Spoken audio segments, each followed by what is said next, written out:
ये environmental issues पे दूसरा लेक्चर है। पहले पार्ट में हमने ये समझा कि क्लाइमेट चेंज या ग्लोबल वार्मिंग की क्या प्रॉब्लम है, जो कि पूरे विश्व के लिए, पूरे वर्ल्ड के लिए, लेकिन डोमेस्टिक लेवल पे या कंट्री लेवल पे, विश्व स्तर पे भी अलग अलग समस्याएं हैं। जिसमें पहली समस्या जो हम डिस्कस करेंगे एनवायरमेंटल इश्यूज में, वो है एयर पोल्यूशन। एयर पोल्यूशन जो है एक बहुत ही डायरेक्ट प्रॉब्लम है, या आप कह सकते हैं बहुत विजिबल प्रॉब्लम है।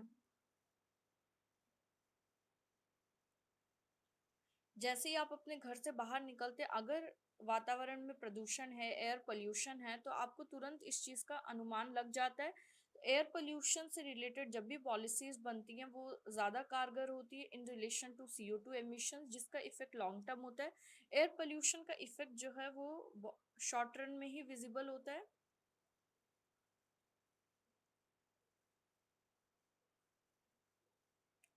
इसका डायरेक्ट इम्पैक्ट पड़ता है हेल्थ पे।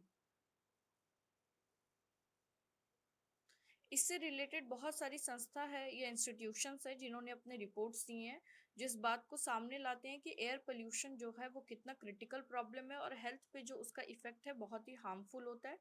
First is by United Nations, air pollution know your enemy. Air pollution by medlineplus.gov, hazardous air pollutants by EPA, acid rain by EPA, International Air Pollution Index by EPA।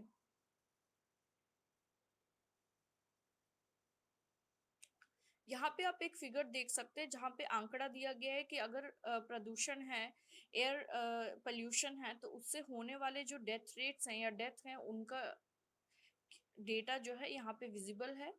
Air pollution को silent killer माना गया है।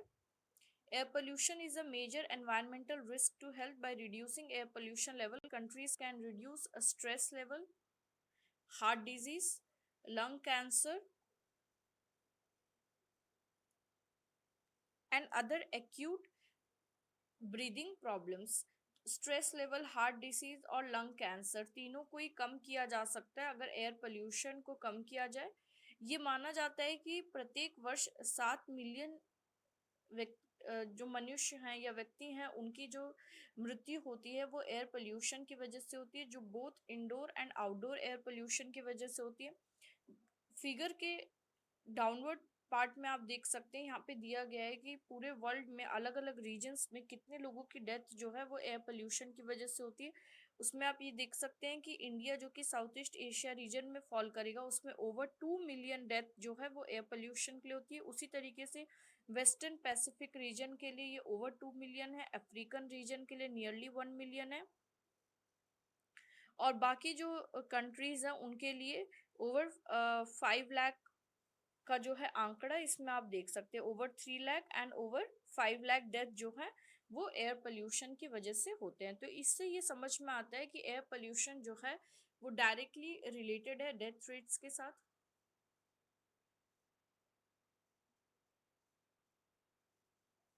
Air pollution का direct impact पड़ता है health of human beings.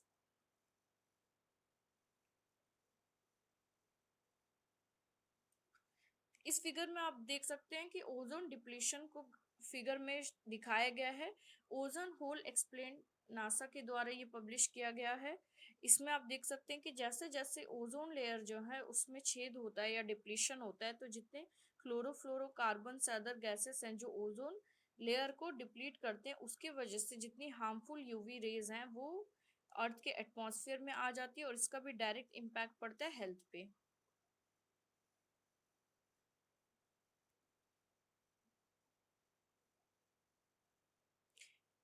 बहुत बड़ी समस्या जो पर्यावरण संबंधित समस्या है उसमें वाटर क्राइसिस, क्योंकि वाटर जो है सबसे बेसिक एसेंशियल नीड है, बेसिक नीड्स में आता है। फिगर में आप देख सकते हैं कि किस प्रकार से कुआं सूख गया है और उसमें से भी पानी निकाला जा रहा है। ये शो करता है कि कैसे धीरे धीरे जो ग्राउंड वाटर लेवल है वो धीरे धीरे डिप्लीट हो रहा है या उसका लेवल नीचे जा रहा है। और ये वाटर क्राइसिस की जो समस्या है वो विश्व की जितनी भी कंट्रीज हैं उनके लिए एक बहुत मेजर चैलेंज है। और इंडिया भी रिसेंटली बहुत सारे पॉलिसीज ऐसे बना रहा है जिससे कि वाटर लेवल को मेंटेन किया जा सके और वाटर क्राइसिस की समस्या से सही तरीके से लड़ा जा सके। इसके लिए डब्ल्यूएचओ और यूएन की तमाम रिपोर्ट्स हैं, जिसमें एक है facts about water scarcity, then water statistics by UN, water scarcity by UN. Water scarcity या वाटर क्राइसिस जो है एक बहुत ही इमर्जिंग प्रॉब्लम है आप कह सकते हैं, जो हाल ही में पाया गया है। और क्योंकि वाटर जो है बेसिक नीड है, तो इसको सॉल्व करना किसी भी कंट्री के लिए सबसे फॉरमोस्ट पॉलिसी ऑब्जेक्टिव होता है जब हम एनवायरमेंटल पॉलिसीज की बात करते हैं। जब पर्यावरणीय नीतियों की बात होती है तो उसमें बहुत महत्वपूर्ण नीति जो होती है वो इससे संबंधित होती है कि किस प्रकार से वाटर क्राइसिस या वाटर लेवल में जो कमी आ रही है, उसका जो डिप्लीशन हो रहा है, उससे कैसे सॉल्व किया जाए।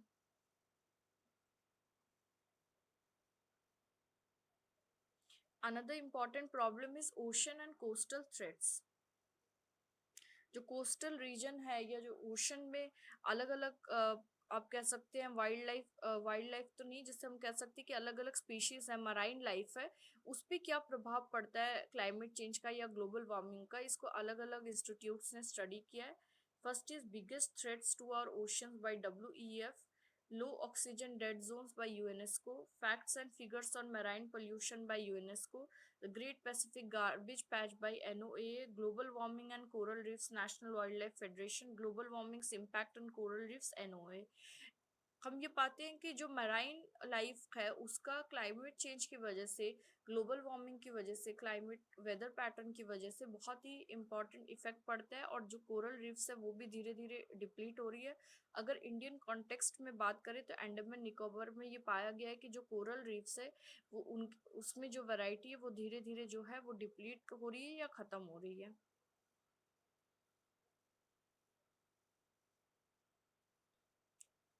ग्लोबल ओवरफिशिंग स्टैटिस्टिक्स, क्योंकि पॉपुलेशन या जनसंख्या के बहुत ज़्यादा बढ़ने की वजह से विश्व में फिश की जो डिमांड है वो बढ़ गई और उसकी वजह से ओवरफिशिंग देखी जा सकती है। इस पाई चार्ट में आप देख सकते हैं कि ग्लोबल ओवरफिशिंग स्टैटिस्टिक्स दिया गया है। जो सबसे डार्क ब्लू कलर है, जो ये रीजन है जो 28% शो करता है, that shows over exploitation.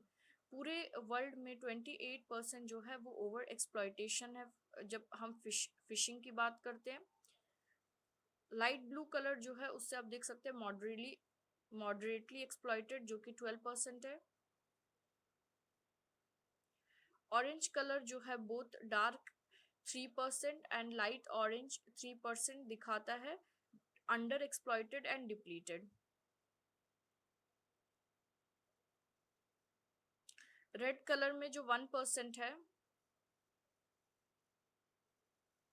That shows recovering from depletion, जहां पे रिकवरी हो रही है। और जो ये ब्लू कलर है जो आप देख सकते हैं, जो सबसे मेजर पार्ट है इस पाई चार्ट का, ये 53% है और ये दिखाता है फुल्ली एक्सप्लॉइटेड।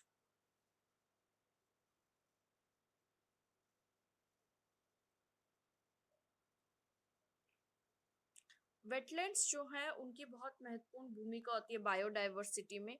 ये फ्लड को रिड्यूस करते हैं, they act as filter and purify water को प्यूरिफाई करते हैं।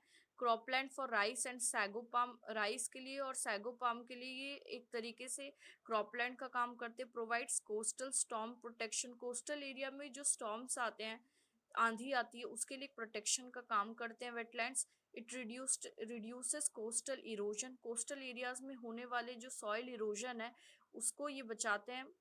And home to over 40% of all species, जितने भी स्पीशीज हैं उसमें जो 40% स्पीशीज हैं वो वेटलैंड्स में पाए जाते हैं।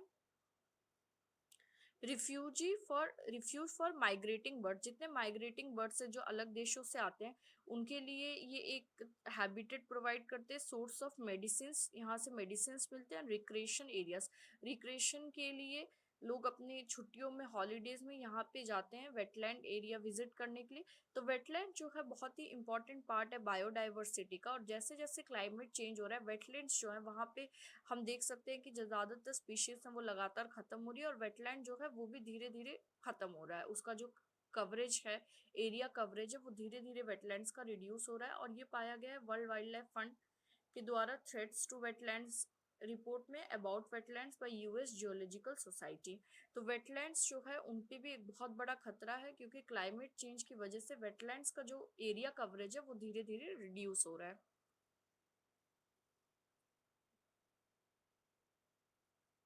इंडिया में भी बहुत सारे वेटलैंड प्रोटेक्शन एक्ट्स भी बनाए गए।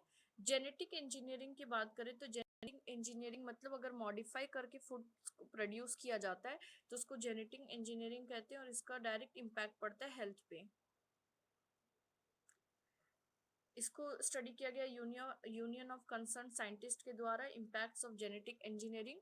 फिगर में आप देख सकते हैं कौन कौन से ऐसे फूड आइटम्स हैं जो जेनेटिकली ज्यादातर कल्टीवेट किए जाते हैं। उसमें पपाया है, बनानास है, एप्पल्स हैं, कॉर्न्स हैं, स्ट्रॉबेरीज है, sweet peppers, dairy products, potatoes, pineapple, soybean, zucchini, sugar, cotton, tomatoes. इनके अलावा और भी ऐसे फूड आइटम्स हैं जिनको कि जेनेटिकली इंजीनियर करके प्रोड्यूस किया जा रहा है, लेकिन ये कुछ बहुत ही आप कह सकते हैं आमतौर पे पाए जाने वाले फूड आइटम्स हैं, वेजिटेबल्स हैं, फ्रूट्स हैं, डेयरी प्रोडक्ट्स हैं, जो कि जेनेटिकली इंजीनियर्ड करके प्रोड्यूस किए जा रहे हैं, नेचुरली प्रोड्यूस नहीं हो रहे, मॉडिफाइड फूड्स हैं। और इनका डायरेक्ट इम्पैक्ट देखा जा सकता है, नेगेटिव इम्पैक्ट स्वास्थ्य पे या हेल्थ पे।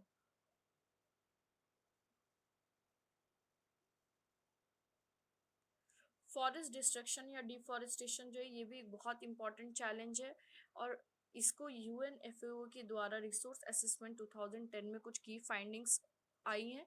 इस स्टैटिस्टिक्स या इस डेटा में आप देख सकते हैं जो ऑरेंज कलर की लाइन है या ब्राउन कलर की लाइन है जो ऊपर की तरफ जा रही है, 1800 से लेके 2010 तक का ये डेटा है।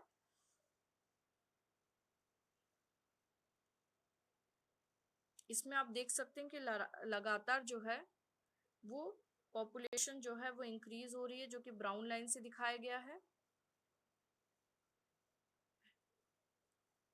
डार्क ब्राउन या ब्लू कलर की लाइन से हम ड्रॉ करते हैं जो डिफॉरेस्टेशन है। डिफॉरेस्टेशन पॉपुलेशन की अपेक्षा ज्यादा तेजी से हुआ है। जैसे जैसे पॉपुलेशन इंक्रीज हुआ है, फर्नीचर वुड की नीड जो है वो धीरे धीरे बढ़ी है, ह्यूमन नीड्स बढ़ी है, जिसकी वजह से आप देख सकते हैं कि डिफॉरेस्टेशन जो है वो बहुत तेजी से हुआ है, और लगातार इसमें हम एक इंक्रीज देख सकते हैं।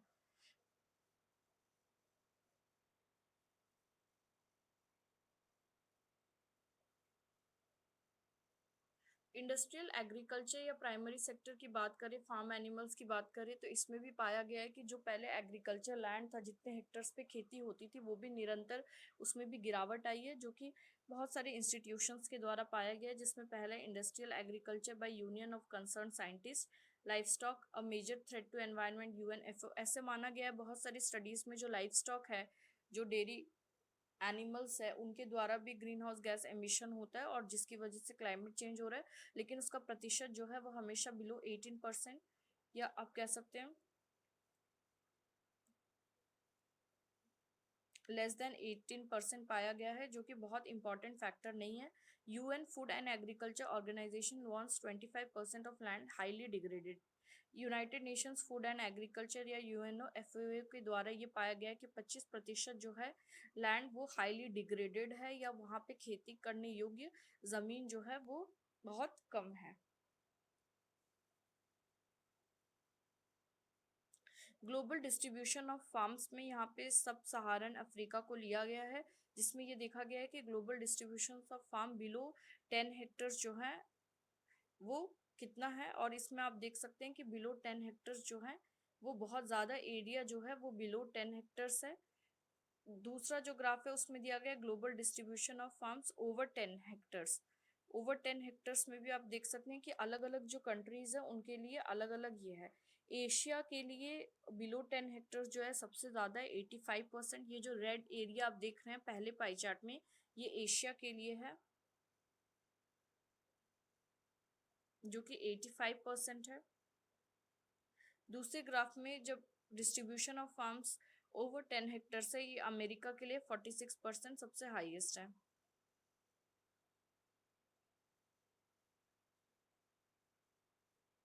डेजर्टिफिकेशन की बात करें तो धीरे धीरे क्लाइमेट चेंज की वजह से, ग्लोबल वार्मिंग की वजह से जितना क्षेत्रफल पहले डेजर्ट एरिया में आता था वो क्षेत्रफल निरंतर बढ़ते जा रहा है, उसी को डेजर्टिफिकेशन कहते हैं। डेजर्ट के अंडर जो एरिया है अगर उसमें इंक्रीज आप देख रहे हैं तो उसी को डेजर्टिफिकेशन कहते हैं, जो कि क्लाइमेट चेंज की वजह से हो रहा है।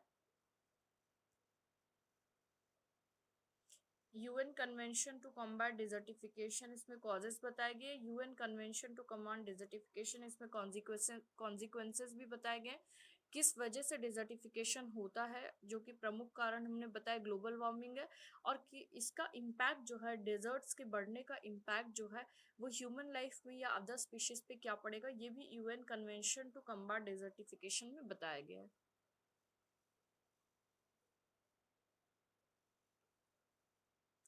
यहाँ पे आप देख सकते हैं कि पूरे वर्ल्ड के लिए सॉइल डिग्रेडेशन का डेटा दिया गया है। इसमें वेरी डिग्रेडेशन जो है रेड है। रेड में आप देख सकते हैं जो इंडिया है उसके लिए रेड कलर यूज किया गया है, जो बताता है कि सॉइल की जो क्वालिटी है उसमें बहुत ज्यादा क्षति हुई है, वेरी डिग्रेडेड सॉइल। जो लाइट डार्क येलो है वो डिग्रेडेड सॉइल को दिखाता है, जो लाइट येलो कलर है वो स्टेबल सॉइल को, और जो ग्रे कलर है उसमें आप देख सकते हैं that is without vegetation. Indian context में अगर बात करें तो सॉइल की जो क्वालिटी है that is very degraded.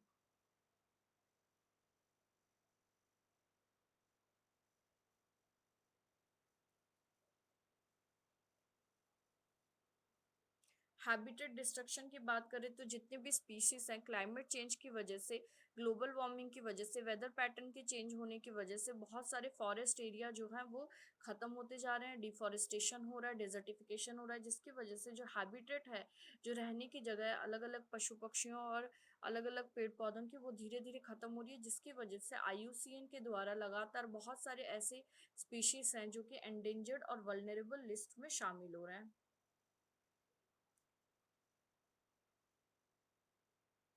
Endangered and vulnerable.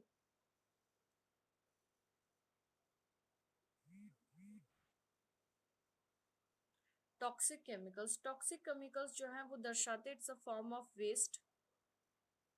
जब प्रोडक्शन होता है तो बहुत सारे ऐसे केमिकल्स हैं जो डिस्चार्ज किए जाते हैं सॉइल में, वाटर में, एयर में, जो कि टॉक्सिक होते हैं। इसके लिए बहुत सारी रिपोर्ट्स दी गई हैं।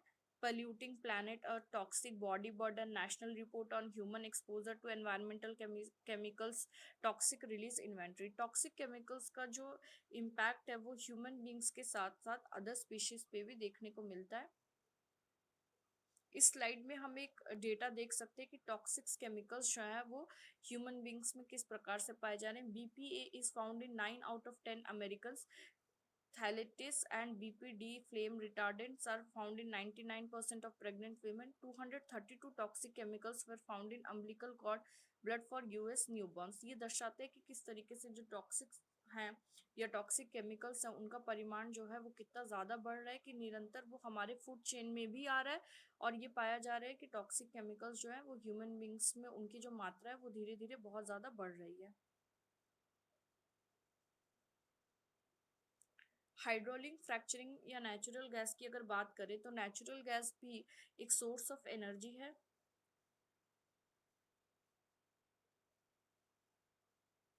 जैसे जैसे नेचुरल गैस की डिमांड बढ़ रही है वैसे वैसे बहुत ज़्यादा हाइड्रोलिक फ्रैक्चरिंग किया जा रहा है। इसका मतलब अर्थ के बहुत नीचे लेवल से नेचुरल गैस जो है वो प्राप्त किया जा रहा है, जिसकी वजह से जो बैलेंस है वो बिगड़ रहा है, और इसके बहुत सारे नेगेटिव इम्पैक्ट्स देखने को मिल सकते हैं।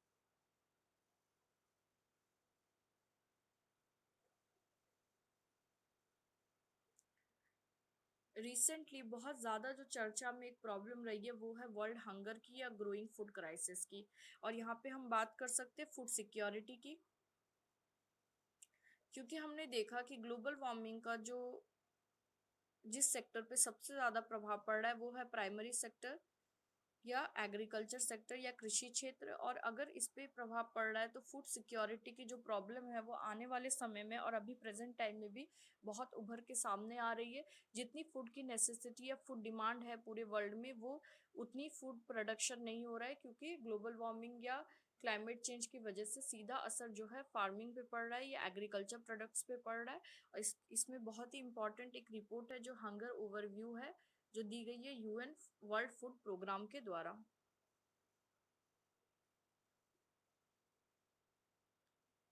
बायोडाइवर्सिटी लॉस की अगर बात करें, ह्यूमन बींग्स के अलावा जो अलग अलग स्पीशीज है उन पे क्या असर पड़ता है, तो यहाँ पे आप एक डेटा देख सकते हैं जो आईयूसीएन के द्वारा जारी किया गया है।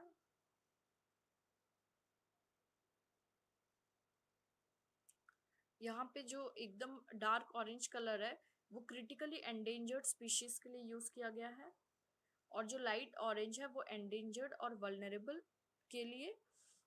नंबर ऑफ स्पीशीज एक्सिस जो है वो आप राइट साइड पे देख सकते हैं, और लेफ्ट साइड पे अदर अदर स्पीशीज दिए गए हैं।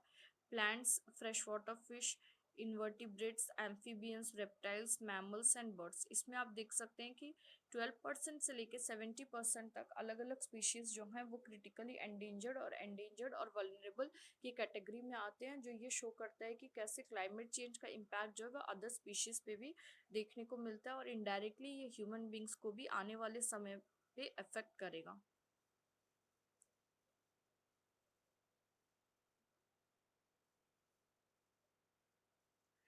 अभी तक हमने ये समझा कि कैसे क्लाइमेट चेंज और ग्लोबल वार्मिंग जो है वो पूरे वर्ल्ड लेवल पे सारे कंट्रीज को अफेक्ट करता है, और उसके साथ साथ कंट्री स्पेसिफिक प्रॉब्लम्स क्या हो सकते हैं।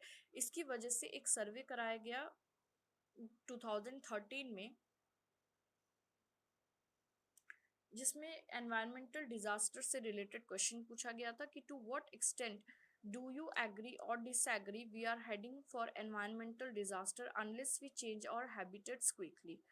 क्वेश्चन ये था कि कितने लोग इस चीज पे विश्वास करते हैं कि अगर हम अपने हैबिट्स को, अपने तौर तरीकों को और अपने आर्थिक गतिविधि जिस तरीके से हम आगे बढ़ा रहे हैं, अगर हम उसको जल्दी उसमें परिवर्तन नहीं लाते हैं, तो एक एनवायरमेंटल डिजास्टर की तरफ हम बढ़ रहे हैं, जिसमें कि ज़्यादा से ज़्यादा नेचुरल कैलामिटीज देखी जाएंगी, लाइक फ्लड, अर्थक्वेक्स, और फार्मिंग या फूड सिक्योरिटी की प्रॉब्लम भी इमर्ज की आएगी, बायोडाइवर्सिटी की प्रॉब्लम भी इमर्ज होगी।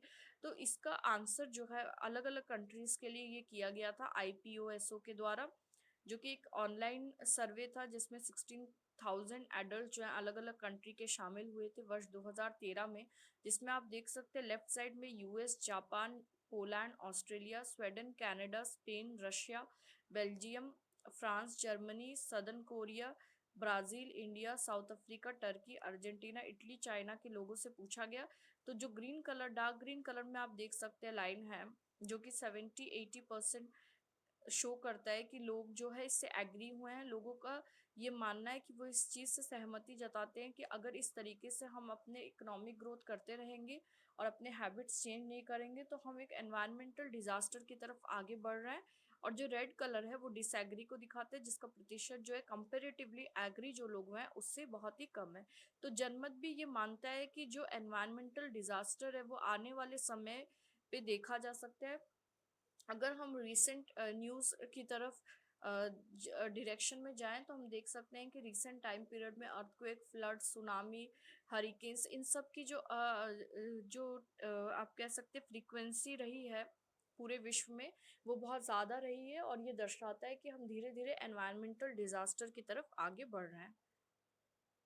आज के लेक्चर में हम इतना ही स्टडी करेंगे। नेक्स्ट लेक्चर में हम स्टडी करेंगे कि एनवायरमेंटल इश्यूज इन इंडिया, या भारतीय संदर्भ में अगर हम पर्यावरणीय समस्याओं की बात करें, तो कौन कौन सी ऐसी पर्यावरण की समस्याएं हैं जो भारत में सबसे ज़्यादा ये महत्वपूर्ण मानी जाती है, और जिसके लिए नीतियों का निर्माण लगातार हो रहा है, और उसका इम्पैक्ट जो है एनवायरमेंटल इश्यूज का ह्यूमन लाइफ पे क्या पड़ेगा।